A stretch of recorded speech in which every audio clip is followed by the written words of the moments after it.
Hello viewers, हम पढ़ रहे हैं कक्षा 9वीं गणित और इसमें हम त्रैमासिक परीक्षा की तैयारी कर रहे हैं। तो त्रैमासिक परीक्षा में कक्षा 9वीं में जो जो अध्याय आएंगे वह है अध्याय 1, 2 और 3। ये तीनों ही अध्याय आपके 9वीं की परीक्षा में आएंगे। जिस प्रकार से आपका अंग्रेजी का पेपर आया है उसके अनुसार ये अनुमान है कि आपके अध्याय 1, 2 और 3 ये तीन अध्याय आपके त्रैमासिक परीक्षा में आएंगे। इसके साथ ही ब्रिज कोर्स से तो आएगा ही सही, मतलब ब्रिज कोर्स आएगा गणित में और उसके साथ ही अध्याय 1, 2 और 3 आएंगे। तो आज हम ब्रिज कोर्स की तैयारी कर रहे हैं और इसके बाद हम अध्याय 1, 2 और 3 की तैयारी भी करेंगे। ब्रिज कोर्स से संबंधित पार्ट 1 वाला वीडियो पहले ही बन चुका और यदि आपने उसे नहीं देखा है तो आप पहले वह देख लो, जिससे कि आपको ब्रिज कोर्स की पूरी तैयारी हो जाए। पार्ट 1 और यह पार्ट 2 है ब्रिज कोर्स का। इन दोनों पार्ट की यदि आप तैयारी कर लोगे तो आपके ब्रिज कोर्स की पूरी तैयारी हो जाएगी। इसके बाद आपको 9वीं गणित में अध्याय 1, 2 और 3 की तैयारी करनी होगी। तो शुरू करते हैं। प्रश्न है, शोभा के पास 30 बटन है। उसने करीम को 1/5 भाग और जावेद को 1/3 भाग दिया। बताए किसके पास कितने बटन हैं। इस प्रश्न को हल करेंगे तो यहाँ पे है शोभा के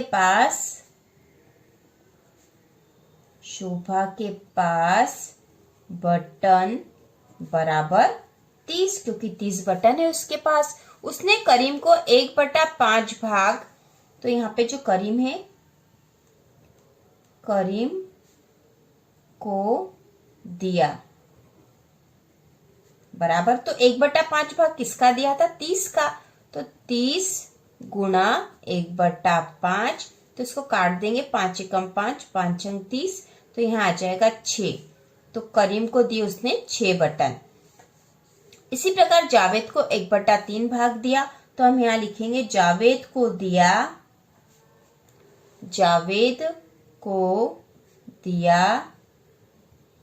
बराबर 30 का 1/3, तो यहाँ पे भी काट लेंगे हम, 3 एकम 3 और यहाँ 3 एकम 3 और 0, मतलब यहाँ 10 आ जाएंगे, तो 10 बटन।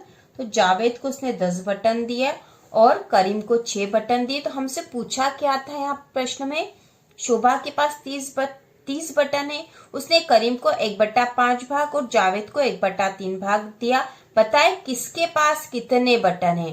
तो यहाँ किसके पास कितने बटन है, तो यहाँ पर करीम के पास 6 बटन है, जावेद के पास 10 बटन है और शोभा के तो 30 बटन थे ही सही। लेकिन अब शोभा के पास कितने बचे, क्योंकि उसने तो करीम को 6 दे दिए, 30 में से दिए हैं, और जावेद को 10 बटन दे दिए। तो हम यहाँ लिखेंगे शोभा के पास बचे बटन। शोभा के पास कितने बटन बचे बराबर 30 में से घटा देंगे। कितने घटा देंगे? दोनों ही घटा देंगे, मतलब 10 धन 6 जो उसने जावेद को दिए और करीम को दिए, तो ये दोनों कम हो जाएंगे, 30 में से दोनों घट जाएंगे, तो यहाँ बराबर हो जाएगा 30 ऋण 10 और 6 16। 30 में से 16 घटा देंगे, बराबर हो जाएंगे 14 बटन। तो शोभा के पास है कितने? 14 बटन है। तो अब हम यहाँ लिख देंगे शोभा के पास बटन बराबर 14 बटन है और करीम के पास बराबर, करीम को उसने 6 बटन दिए थे तो यहाँ 6 बटन हो जाएंगे। और जावेद के पास कितने बटन है? 10 बटन है, हमने निकाल लिए थे। तो 14 और 6 20 और 10 30 बटन टोटल हो गए और यही इसका आंसर है। इसके बाद अगला प्रश्न है, रमा को कक्षा 9वीं में वार्षिक परीक्षा में 600 में से 480 अंक प्राप्त हुए। बताओ कि रमा को कुल कितने प्रतिशत अंक प्राप्त हुए। तो रमा को 9वीं की वार्षिक परीक्षा में 600 में से 480 अंक प्राप्त हुए और हमें बताना है कि उसे कितने प्रतिशत अंक प्राप्त हुए। तो इसे भी हल करेंगे, और हम यहाँ लिखेंगे रमा को प्राप्त अंक। तो रमा को कितने अंक प्राप्त हुए थे? 600 में से 480 और हमें यहाँ प्रतिशत निकालना है। तो कुल प्रतिशत बराबर, तो कैसे निकालते हैं? यदि 600 में से 480 अंक प्राप्त हुए तो हम इसे लिखेंगे 480 बट्टा 600, क्योंकि कुल जितना भी होता है वह नीचे लिखते हैं, उसमें से जितने प्राप्त हुए ऊपर लिखा जाता है। और इसका प्रतिशत में निकालना मतलब इसमें 100 का हम गुणा कर देंगे तो यहाँ प्रतिशत निकल जाएगा। तो यहाँ पे देखो 2 जीरो से 2 जीरो कट जाएगी। अब यहाँ पे 6 से 48 कट सकता, तो 6 कम 6, 6 8 48 और 0, तो यहाँ पे आ गए 80। तो यहाँ 80% है और इतने ही उसे अंक प्राप्त हुए हैं, तो इसका आंसर हो जाएगा 80%। क्योंकि हमसे पूछा था बताओ रमा को कुल कितने प्रतिशत अंक प्राप्त हुए, तो रमा को 80% अंक प्राप्त हुए। इसके बाद अगला प्रश्न है, सोहन के पास कुल 560 कंचे हैं। यदि सोहन उन कंचों को अपने 8 दोस्तों में बराबर बराबर बांटता है तो प्रत्येक को कितने कंचे मिलेंगे? तो इसको भी हल करके देख लेते हैं। इसका हल तो हम यहाँ सबसे पहले लिखेंगे सोहन के पास कुल कंचे, सोहन के पास कुल कंचे बराबर 560। हमें प्रश्न में ही कहा गया कि 560 कंचे हैं उसके पास। यदि सोहन उन कंचों को अपने 8 दोस्तों में बराबर बराबर बांटता है तो हम यहाँ लिखेंगे 8 दोस्तों में बराबर बराबर बांटने पर, बराबर बराबर बांटने पर प्राप्त कंचे बराबर, क्योंकि 560 कुल कंचे थे, इसको 8 दोस्तों में बांट दिया तो हम यहाँ लिखेंगे 560 बट्टा 8। अब भाग लगा देंगे बराबर, तो 8 एकम 8, 8 सती, 7 बार बोलेंगे जब 8 का पहाड़ा तो 56 आ जाते हैं और पीछे एक 0 लग जाएगा तो यहाँ हो जाएंगे 70। तो उसके 8 दोस्तों में जब बराबर बराबर बांटा तो हर किसी को 70 कंचे प्राप्त हुए और यही इसका आंसर है। प्रत्येक को कितने कंचे मिलेंगे? 70, और हम यहाँ लिख देंगे आंसर 70। इसके बाद अगला प्रश्न है, सोनू ने 1 घंटे के 3/6 भाग तक व्यायाम किया जबकि रोहित ने 1 घंटे के 3/4 भाग तक व्यायाम किया। किसने अधिक समय तक व्यायाम किया? तो इसको हल करेंगे। हल, सोनू ने व्यायाम किया बराबर 1 घंटे के 3/6 भाग तक, इतना उसने व्यायाम किया था। तो हमें पता कि 1 घंटे में तो 60 मिनट होते हैं, तो हम 1 घंटे के स्थान पर यहाँ पर 60 मिनट लिख देते हैं और 60 मिनट का 3/6, क्योंकि यहाँ 1 घंटे का 3/6 था, हमने घंटे को मिनट में बदल दिया है और इसका 3/6, तो इसको हल कर लेंगे तो कट जाएगा 6 कम 6, 6 कम 6 और 0, तो यहाँ हो गए 10 बचे हैं, मतलब 10 गुणा 3 बराबर 30। तो ये 30 मिनट हुए हैं क्योंकि हमने इसको घंटे को मिनट में बदल दिया था। अब ये तो सोनू ने व्यायाम किया है 30 मिनट। इसके बाद अगला कहा गया है, रोहित ने 1 घंटे के 3/4 भाग तक व्यायाम किया था। तो अब रोहित का निकाल लेंगे हम, तो हम लिखेंगे रोहित ने व्यायाम किया बराबर 1 घंटे के 3/4 भाग, तो 1 घंटे में 60 मिनट होते तो हम यहाँ 60 लिख देंगे गुणा 3/4। तो देखो अब इसको भी काट देंगे, इसके बटा कुछ नहीं तो 1 लिख देंगे हम और इसको काट देंगे तो 4 एकम 4 हो जाएगा। यहाँ पे इसको भाग लगाएंगे तो 4 एकम 4, 5 6 2 बचे, 0 उतरा, 4 पंजे 20 हो जाएगा, तो यहाँ 15 आ गए।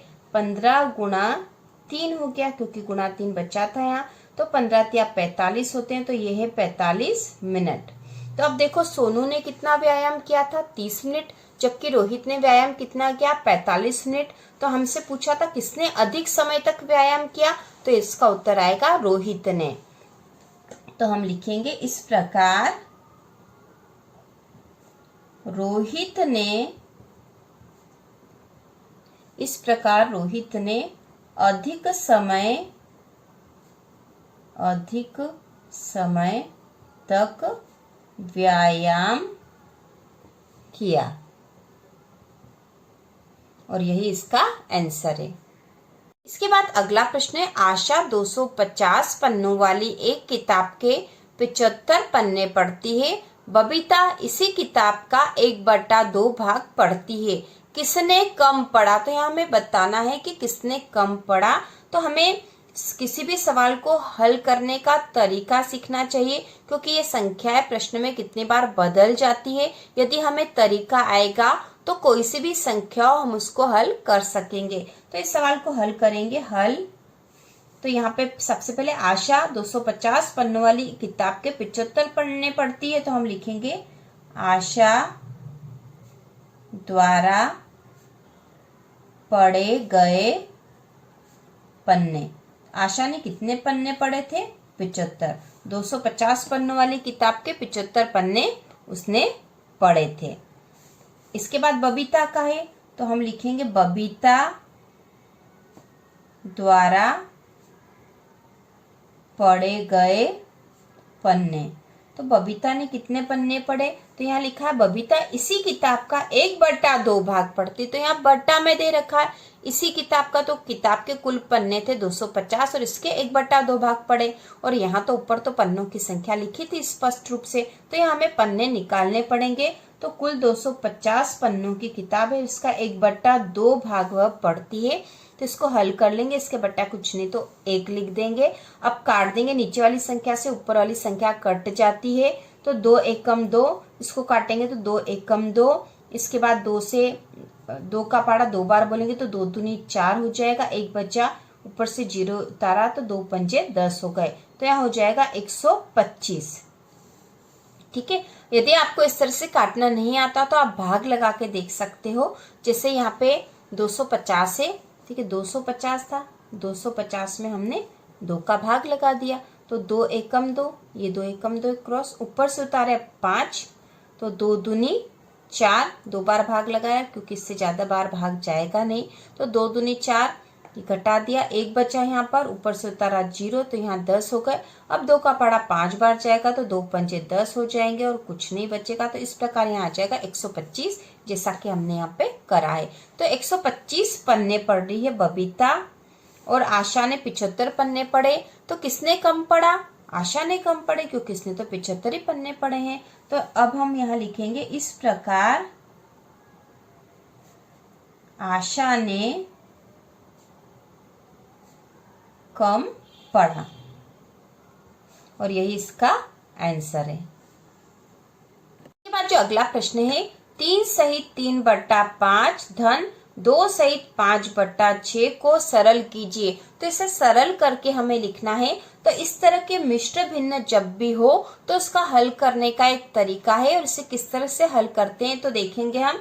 तो इस तरह के मिश्र भिन्न जब भी हो तो इसमें जो नीचे वाली यहाँ पे अंश बटा हर है, तो ये जो हर वाली संख्या इसका गुणा इस वाली संख्या में होगा, और फिर जो भी इसका गुणा आएगा उसमें जो यहाँ ऊपर वाली संख्या वो जोड़ देंगे। जैसे यहाँ पे जो है 3 से 5 3/5 है, तो यह होगा 5 जो है इसका गुणा होगा 3 में, और इन दोनों का जो गुणा होगा उसमें 3 वापस ये ऊपर वाले 3 जुड़ेंगे और ये बट्टा हो जाएगा 5। उसी प्रकार यहाँ पे भी होगा, 6 का गुणा पहले 2 में होगा और इन दोनों का जो गुणा आएगा उसमें 5 जुड़ेगा और इनके बट्टा 6 है ही सही। तो हम सीधे ही कर देते हैं, ये तो समझाने के लिए लिखा है। तो 5 तिया 15 और 15 में 3 जोड़े तो 16 17 18 होगा। यहाँ पे 18/5 धन, यहाँ पे भी इसी प्रकार 6 दूनी 12, 12 में 5 जोड़ दिए तो 17 हो गए, 17/6। तो इस प्रकार हमने इसको सरल भिन्न बना दिया है। अब इसको हल करेंगे तो इन दोनों के हर जो है वो अलग अलग है, तो इन दोनों का एलसीएम निकालना पड़ेगा। तो हमें 5 और 6 का जब एलसीएम निकालेंगे तो देखो 5 और ये 6, इनका एलसीएम निकालेंगे तो हम कैसे करते हैं, इसके बाद जो गुणनखंड निकालेंगे और उनको आपस में गुणा कर देंगे। तो सबसे पहले 2 से करेंगे, तो 5 में तो 2 का भाग नहीं जाएगा, तो 5 का 5 वैसा ही लिख देंगे, और 2 तिया 6 होते हैं तो यहाँ 3 आ गया। अब इसमें 2 का भाग नहीं जाएगा, 3 से करेंगे तो 5 में नहीं जा रहा, तो 5 ऐसा कैसा लिख दिया और ये हो गया 3 एकम 3। अब 5 में 5 का ही जाएगा तो 5 एकम 5। ठीक है, तो इस प्रकार अभाज्य गुणनखंड आ गए हैं 2 गुणा 3 गुणा 5, मतलब 2 तिया 6 और 6 पंजे 30। तो यहाँ पे इनका एलसीएम आ जाएगा 30, तो हम यहाँ लिख देंगे 30। अब देखो इसको हल करेंगे तो जो 30 है इसमें 5 का भाग लगाएंगे सबसे पहले। तो 5 का भाग लगाएंगे तो 5 छंग 30, 6 बार भाग जाएगा और 6 का गुणा ऊपर 18 में होगा, तो 18 छंग 108 होते हैं, तो यहाँ आ जाएगा 108 धन 6 पंजे 30, 5 बार भाग जाएगा और 17 में 5 का गुणा करेंगे तो 17 पंजे 85 हो जाएगा। तो इस प्रकार से हल करते हैं। जब दोनों यह हर असमान है तो हमने इसका एलसीएम निकाला। एलसीएम निकालने का ये तरीका है कि इसके अभाज्य गुणनखंड निकाल के उनका आपस में गुणा कर देंगे। तो यहाँ गुणा 30 आया, मतलब ये 30 एलसीएम हो गया है।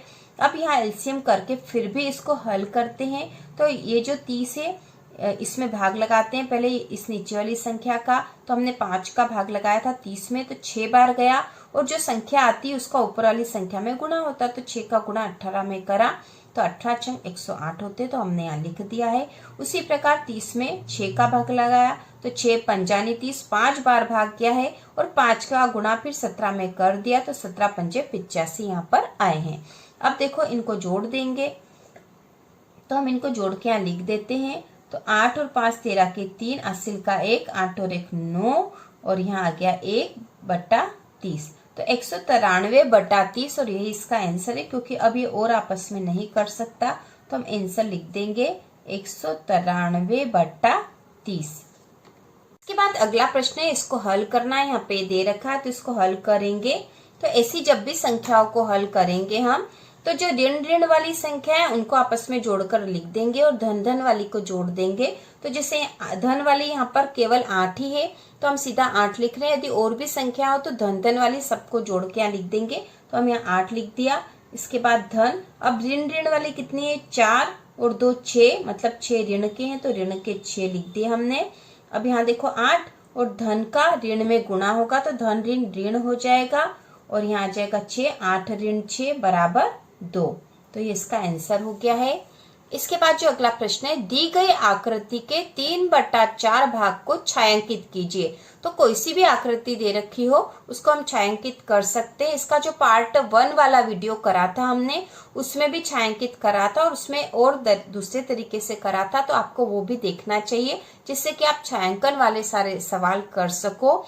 तो यहाँ पे 3/4 भाग को छायांकित करना, मतलब कुल 4 भाग है। तो देखो 1 2 3 4 कुल 4 भाग है और इसमें से 3 जो है इसको छायांकित करना, मतलब 3 भाग को हमें छायांकित करना है। तो 4 में से 3 को छायांकित करना है, तो हम 3 को इससे भी 3 कर देंगे। जैसे 1 हो गया, यह 1 छायांकित कर दिया हमने, ये दूसरा छायांकित कर दिया है और यह तीसरा छायांकित कर दिया है। तो इस प्रकार ये 3/4 भाग को छायांकित कर दिया है।